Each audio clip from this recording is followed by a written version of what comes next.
Tonight, we begin with a story that has sent a chill across the globe. A sudden, total silence at Fairbanks International Airport, Alaska, a critical hub for global travel and local life. Normally, this airport buzzes with the energy of travelers from all walks of life. Families reuniting, business people rushing to catch flights, and tourists eager to explore the vast Alaskan wilderness. But tonight, all of that has come to a standstill.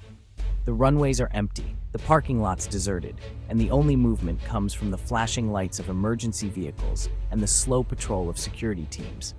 The usual roar of jet engines is gone, replaced by empty halls and federal agents standing guard. The echo of footsteps in the terminal is a stark reminder of how quickly normalcy can vanish.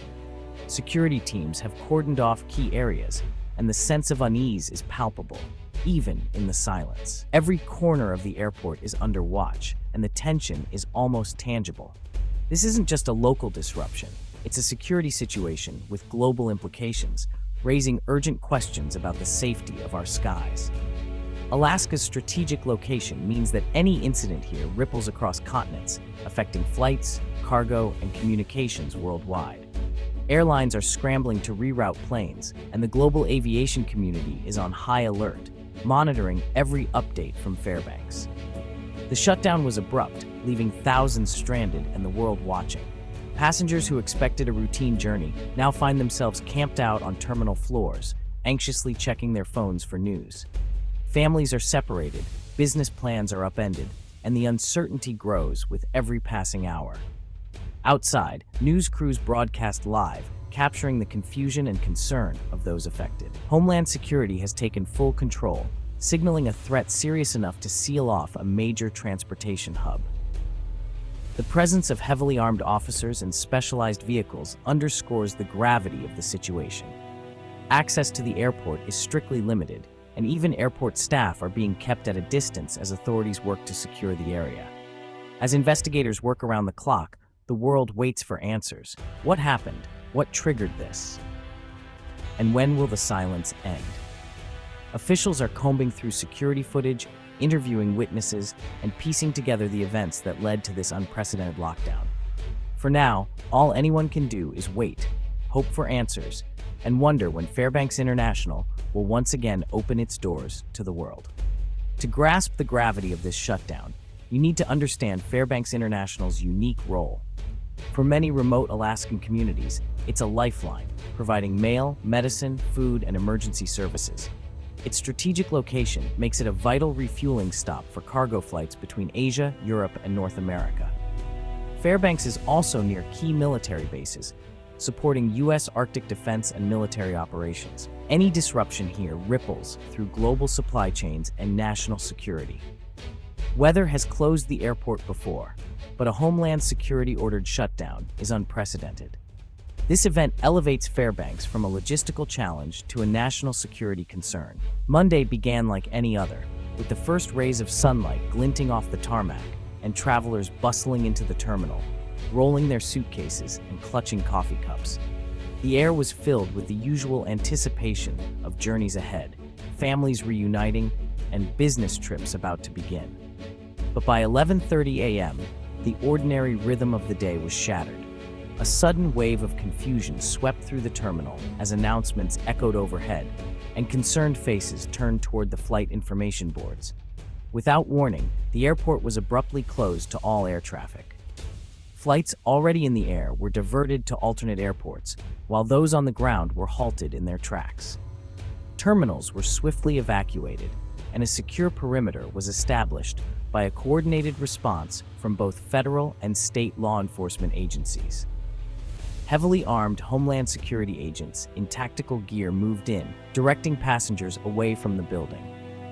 TSA officers and local police quickly secured every entrance and exit, ensuring no one could enter or leave without authorization. The TSA soon confirmed that the shutdown was triggered by a credible, specific security threat, one serious enough to warrant immediate action. Details about the nature of the threat remain tightly guarded to protect the ongoing investigation, but officials made it clear the risk was significant enough to ground every plane, clear the airport, and halt all operations indefinitely. Passengers were escorted out, leaving behind a silent terminal and rows of grounded aircraft. The FAA responded by issuing an unprecedented no-fly zone over the entire area, extending even to news helicopters and drones. The sky above the airport, usually busy with arrivals and departures, was eerily empty. This level of control and restriction is reserved only for the most severe and credible security situations, events that pose a real and immediate danger to public safety. Inside the operations room, officials worked around the clock, piecing together information and coordinating the response. As night fell, the Fairbanks Airport remained sealed off, its entrances guarded by police vehicles with flashing lights. Investigators continued their work behind closed doors, determined to uncover the truth behind the threat that brought Alaska's busiest airport to a sudden, unprecedented standstill. The federal response is massive, led by Homeland Security and involving the FBI, bomb squads, and hazardous materials teams. Their presence points to a possible criminal or national security threat, not just a safety issue. Investigators are combing through security footage, interviewing staff, and analyzing digital records for any sign of intrusion or suspicious activity. The operation is methodical. Every angle is being checked, from cargo manifests to computer networks. Officials remain tight-lipped, but the Secretary of Homeland Security is being briefed continuously. The message is clear. Public safety and aviation security are the top priorities. The government is determined to neutralize the threat and restore normal operations as soon as it's safe. The most vivid and compelling accounts of the unfolding situation come directly from those who found themselves suddenly swept up in the chaos. As the airport was evacuated, confusion and anxiety spread quickly among travelers, many of whom were left with little information about what was happening or what to do next. Sarah Jenkins, a tourist visiting from out of state, described the sudden evacuation in vivid detail. One minute, we were in line for coffee, chatting about our plans, and the next, police officers were rushing in, telling everyone to leave everything behind and exit the building immediately.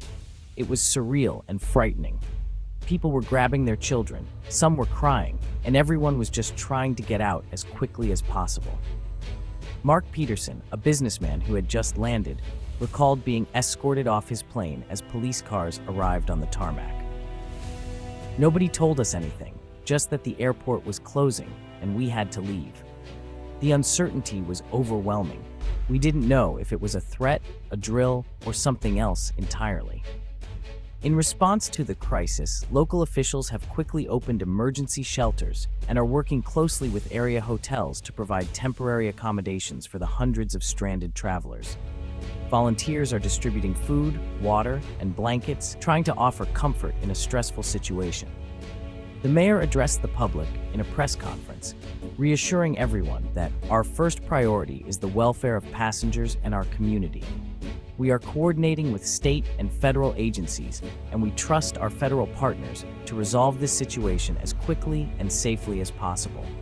We ask for patience and cooperation from everyone affected. Meanwhile, cargo airlines are scrambling to reroute flights, facing major disruptions and significant financial losses. Ground crews are working overtime to redirect shipments, and logistics companies are bracing for delays that could ripple across the country. The uncertainty in the air is palpable. Families are huddled together, travelers anxiously check their phones for updates, and the tension is visible on every face. But despite the confusion and frustration, most people understand that safety must come first. As everyone waits for more information, there is a shared hope for a swift resolution. Airport staff are doing their best to reassure passengers, and the community is coming together to support those in need during this unprecedented disruption. Thousands of travelers are stranded, with hotels full and emergency shelters open. The shutdown is a blow to Alaska's tourism industry, especially during peak aurora season. Local businesses face immediate losses, and the economic impact grows with every hour the airport stays closed. Globally, Fairbanks is a key cargo link. Rerouted flights mean delays and extra costs for shipping companies.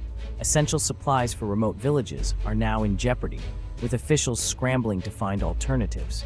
Medical evacuations and basic deliveries are disrupted, severing lifelines for many.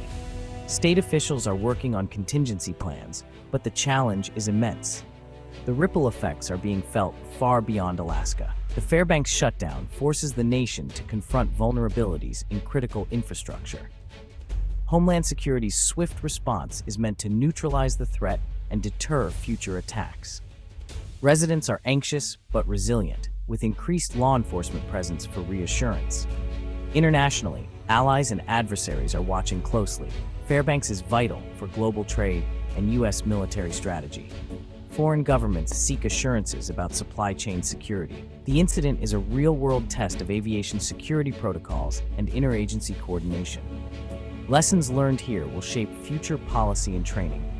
This is a stark reminder: national security starts at home, sometimes at our airports. We spoke with security expert Juliet Kayam, who explained that shutting down an airport is a last resort, no-notice event. The goal is to fail safe, protect lives, even at great cost. Investigators are methodically ruling out threats from bombs to chemical agents, using EOD and hazmat teams. Fairbanks presents unique challenges, a mix of passenger, private, and massive cargo operations, each with complex security needs. Securing the cargo supply chain is especially daunting. Every manifest and personnel record is under scrutiny. Kayam stresses, this disruption shows the system is working. Credible threats are met with decisive action. The investigation must be thorough, but the economic and social costs of delay are enormous. As night falls, Fairbanks remains locked down, the investigation ongoing, and the future uncertain. The airport's closure is a stark reminder of our interconnected world and its vulnerabilities. The impact is immediate on people, the economy, and global commerce. In times like these, staying informed through credible sources is crucial. Authorities promise updates as soon as possible. We'll bring you the latest as it develops. Our teams remain on the ground, committed to clarity and context. For now, we wait, hoping for answers and a safe return to normalcy.